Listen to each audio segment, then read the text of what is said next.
Welcome back to Journey with Jen. Today I'm talking about balance. And when I say balance, I'm talking about the personal state of balance that we have to maintain in natural horsemanship so that we give our horses the best chance to come into balance themselves.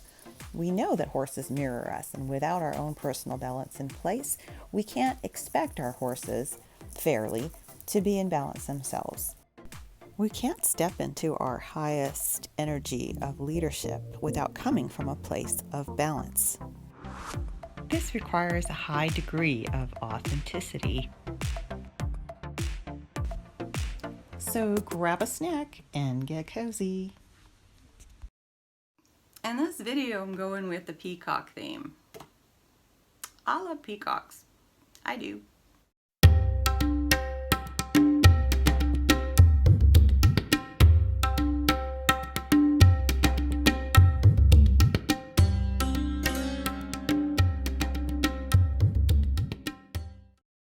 I really like the peacock as a symbol for balance. Because think of it. Have you ever seen a peacock trip? Wouldn't that be weird? Unapologetic in their beauty, they strut around owning their stuff. You gotta own your superpowers. You got to. Don't apologize for that stuff.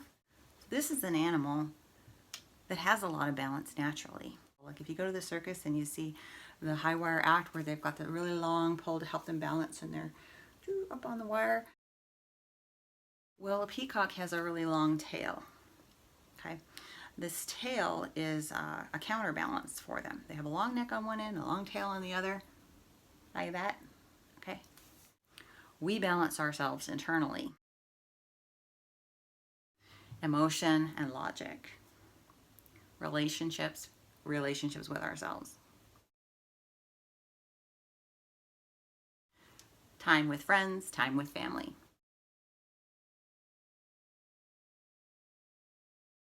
It's all about balance. When balance is off, we can trip ourselves up.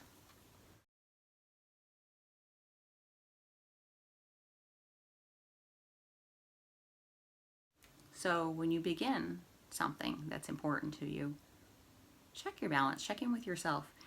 If you have an emotion that's very strong and it's overpowering you currently, where is that emotion in your body? Where do you feel it? Is your stomach upset? Is it pain in your shoulders? Is it a headache? Is it just tension everywhere? So one of my favorite topics when it comes to balance is the idea that we are a spirit having a physical experience, not the other way around. I like to adopt this philosophy when it comes to writing because we are an eternal being in a physical body. When we are with our horses, we're looking to connect with them on a physical level as a means to connecting with them on an ethereal level. In natural horsemanship, we're really concerned about balance for ourselves first and also for our horse. And when I say for ourselves first, what I'm really meaning is we can't lead our horses unless we're balanced ourselves. So what does that mean? Well, if we're going to the barn and we're in our head and we're not in our body, we're not present, we can't be balanced. We can't find balance. You can only find balance in the moment. Balance and timing really have to go hand in hand. You have to be present to have balance in the moment.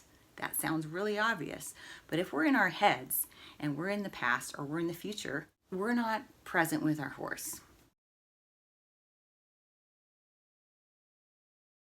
Does it come up in the form of dreams that are really unsettling?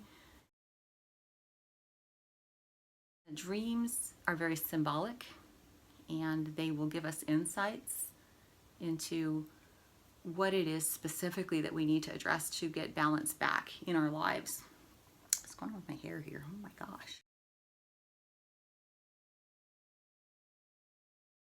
I like to keep a dream journal. When I wake up and I remember a dream, I don't try to figure it out right away. I will just write it down. I always have my phone nearby. I use it for an alarm clock. So oftentimes I'll wake up in the morning, I'll just grab my phone and I go to the little notepad app and I just jot down everything I can remember about the dream. This is a pretty accurate way to interpret a dream. When you write out your dreams, you're going to find a lot of symbols. You're going to find a lot of nouns in there. So go ahead and write it out. And then you just substitute, for your nouns, what that means to you in your own internal dictionary.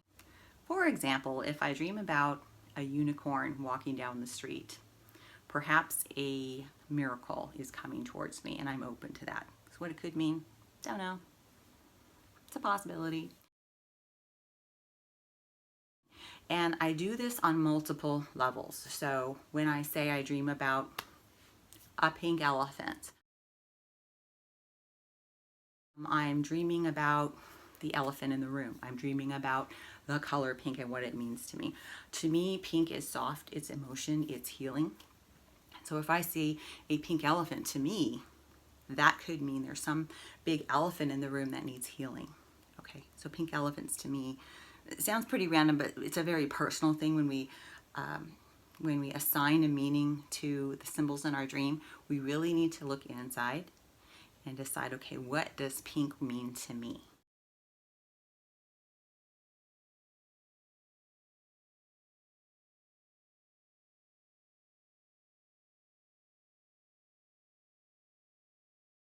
So when you go through and you decode your dream to get the message out of it, what your unconscious is trying to tell you, all you need to do is just write out everything that you can remember right away as you wake up.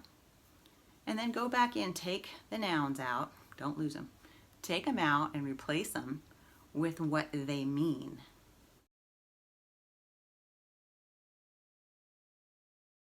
Consider that every character in the dream is actually the dreamer. Consider what that means.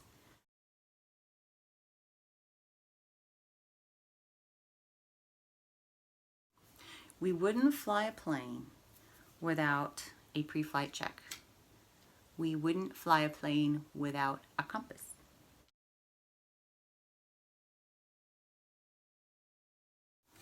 Let's talk about balance as far as it goes with riding horses. I like to use the 1/3, 1/3, 1/3 rule when it comes to riding horses. I have 1/3 of my weight in one stirrup, 1/3 in the other, and 1/3 in my seat. When I give a cue, I give them in the order of seat, leg, hand, and or voice. And that way, I'm giving my horse a chance to think about what I'm asking, to process the information, and to respond rather than to react. Also using the levels of pressure 1, 2, 3, and 4 and rhythm along with the cue to give the horse time to think, to also honor my promise I've made to my horse to always use the levels of pressure 1, 2, 3, and 4. And this gives us a balanced ride. When a horse feels a rider is off balance, their first reaction is to become unbalanced themselves. You see this unbalanced effect that we mirror in our horses when our horses get out of rhythm, when they break gait, when they transition up or down without being asked to do so. And also there'll be a lot of extra activity in the form of frustration that comes out in head shaking or head tossing. Sometimes if they're standing still, it comes out as pawing the ground. And so we can read our horse's level of balance if we're in tune with these cues that they give us. We give cues all the time, but they're actually giving us cues back too if we're paying attention. If we want our horses to be emotionally and physically balanced, it's up to us to lead by example. We have to remain balanced emotionally and physically ourselves first. This is the rule. Riders are always thinking about balance. Balance is a dynamic concept in riding. It's something that we're continually doing. We actually have a cue for our horse to ask our horse to rebalance themselves. It's called the half halt. And what that is, it's basically telling the horse, hey, I'm about to tell you to do something, get ready. And what they'll do is rebalance themselves and listen for the cue. They don't know if it's going to be right, left, forward, slow down, speed up. They don't know. So what they do is they center themselves and balance in preparation for that. So the half halt is a tool to ask our horses to balance. What is the cue or the tool that you have in your life that tells yourself to rebalance? Is it a stomach ache, a headache? Is it insomnia, bad dream? There are many types of headaches, but oftentimes they represent unforgiveness, anger, perfectionism, or resistance of some kind. If we tune into this will give us a lot of clues as to what's going on. So on a metaphysical level, one of the greatest examples I can give you is a book by Louise Hay, and it's called You Can Heal Your Life. It opened my eyes to see that the physical symptoms are a direct manifestation of what is parallel in the metaphysical world. So if you have a stomach ache, for example, you can ask yourself, what is it in my life right now that I just can't stomach? And finding the answer to that question, tuning into that can give you a direction to go to regain your balance. Your shoulders are tense. You're carrying the weight of the world on your shoulders. That's a direct parallel to what's happening on the metaphysical level with your balance. You can't carry the weight of the world and not feel it over time. It's going to show up. If we can't lead by example, we can't expect our horses to mirror us and give us what we want.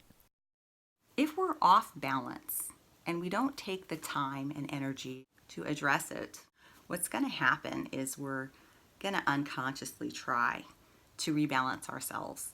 This could be in the form of self-medicating, avoidance behaviors, or acting out in children or animals.